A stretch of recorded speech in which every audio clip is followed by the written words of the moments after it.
आजकल के जनरेशन में अमीरी में गरीबी और गरीबी में अमीरी छिपा हुआ है। Let's me explain. मैं जिस सोसाइटी में रहता था उस सोसाइटी में एक हमसे काफ़ी बड़े सीनियर भैया थे जिनसे मेरी जान पहचान हुई।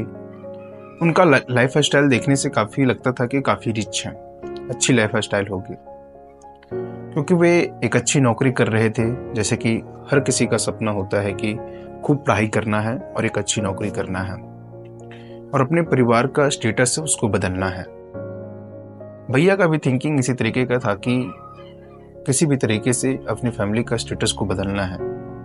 जो हम पे गरीबी का ठप्पा लगा हुआ है, इस ठप्पे को अमीरी के ठप्पा में बदलना है। खूब मेहनत करते हैं और नौकरी पाते हैं, और जैसा हर लोग करते हैं उस तरीके से भैया भी वही करते हैं। क्योंकि हम आसपास की सोसाइटी में जो कुछ भी देखते हैं, ठीक हम वैसा ही करने के बारे में सोचते हैं। उन्होंने एक अच्छी नौकरी की। नौकरी करने के बाद जैसे हर किसी का सपना होता है कि खुद का कार हो, खुद का घर हो, और सो कोल्ड सोसाइटी को दिखाने के लिए एक ग्रैंड वेडिंग करना। ऐसे तो शादी हर किसी के लिए स्पेशल होता है, लेकिन शादी स्पेशल से ज़्यादा एक बिजनेस बन गया है। आप देखेंगे तो एक इंडस्ट्री बन गया है। शादी में लोग लाखों करोड़ों रुपए पैसे खर्च करते हैं और एक ग्रैंड वेडिंग शादी करते हैं, सिर्फ और सिर्फ सोसाइटी को दिखाने के लिए। ये व्हाट्सएप, फेसबुक, इंस्टा वाली जो स्टोरी लगाने के लिए, लोगों को दिखाने के लिए। लेकिन यहीं से हम सभी डेप ट्रैप में फंसते चले जाते हैं, और भैया का भी ठीक कहानी इसी तरीके से है। नौकरी करते हैं, कार खरीद लेते हैं, खुद का घर खरीद लेते हैं, शादी करते हैं, ग्रैंड वेडिंग शादी करते हैं। यहां तक सब कुछ सही चल रहा था, सोसाइटी को भी लग रहा था और हमें भी यही लग रहा था।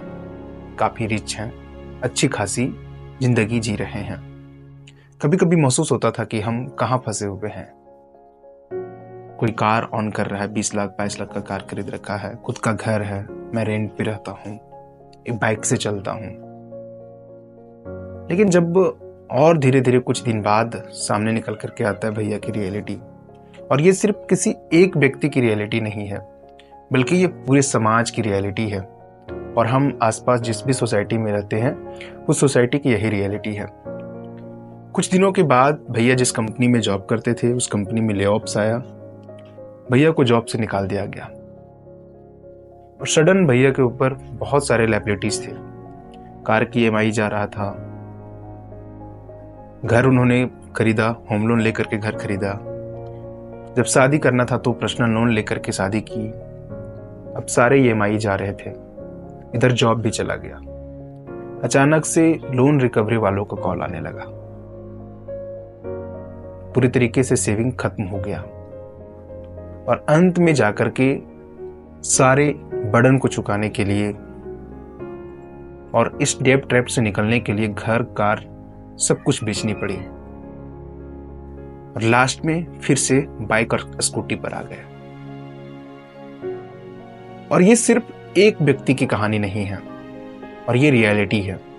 आज हमारे आसपास सोसाइटी में कुछ ऐसा ही हो रहा है। लेकिन इस डेप ट्रैप से हम कैसे निकल सकते हैं? सबसे पहला कि हम अपने बेसिक नेसेसिटी पर खर्च करें, लायबिलिटीज के ऊपर नहीं। जैसे हमेशा अक्सर हमारे साथ एक उदाहरण पेश किया जाता है कि मारवाड़ी देखो कितना अमीर है, वो एसिड खरीदते हैं, लायबिलिटीज नहीं खरीदते हैं।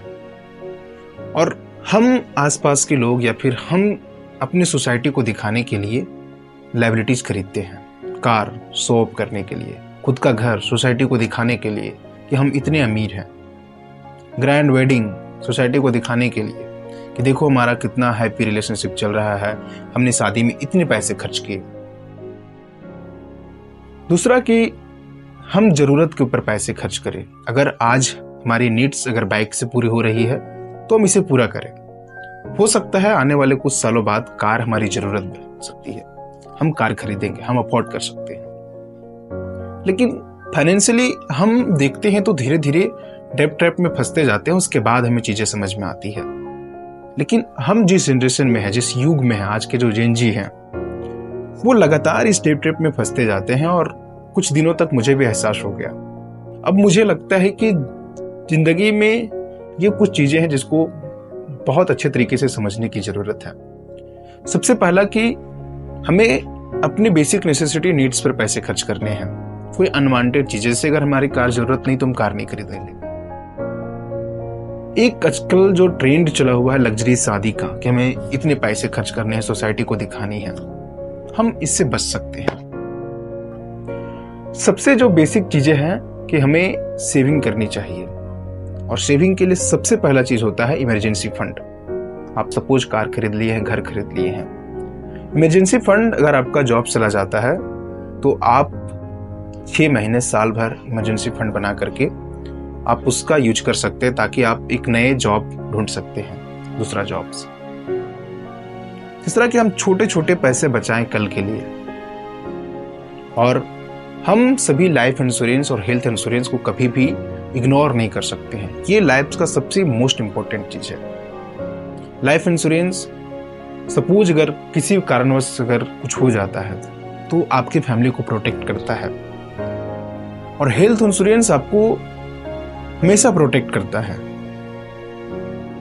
जीरोधा के फाउंडर नितिन कामत कहते हैं कि भारत में ऑलमोस्ट फैमिली के पास अगर देखेंगे 90% फैमिली के पास एक हेल्थ इमरजेंसी आने से वो पूरी तरीके से बैंकरप्ट हो सकते हैं। और हम इसको हमेशा इग्नोर करते हैं हेल्थ इंश्योरेंस को, जो कि हमारी बेसिक नेसेसिटी नीड्स है। हमें हमारे पूरे फैमिली को किसी तरीके से अगर हेल्थ कुछ होता है इमरजेंसी में तो हमें प्रोटेक्ट करता है। 3 चीजें सबसे महत्वपूर्ण हैं। एक इमरजेंसी फंड बनाना, कल के लिए सेविंग करना, एक लाइफ इंश्योरेंस, एक हेल्थ इंश्योरेंस। ये बहुत बेसिक नेसेसिटी है। हम इसको फर्स्ट प्रायोरिटी हमारी होनी चाहिए। सेकंड प्रायोरिटी अगर हमारे सपने हैं कि हमें कार खरीदना है, बिल्कुल हमें कार खरीदना चाहिए। ये हमें कभी कभी हैप्पीनेस फील देता है, लेकिन हम डेब्ट ट्रैप में फंस करके क्षण भर के लिए अगर हैप्पीनेस फील लाते हैं तो शायद ये हमारे जीवन की सबसे बड़ी गलती है। बाकी अगर आप इस तरीके से अगर रिलेट करते हैं तो इस वीडियो को अपने दोस्तों के साथ शेयर करें और चैनल को भी सब्सक्राइब करें।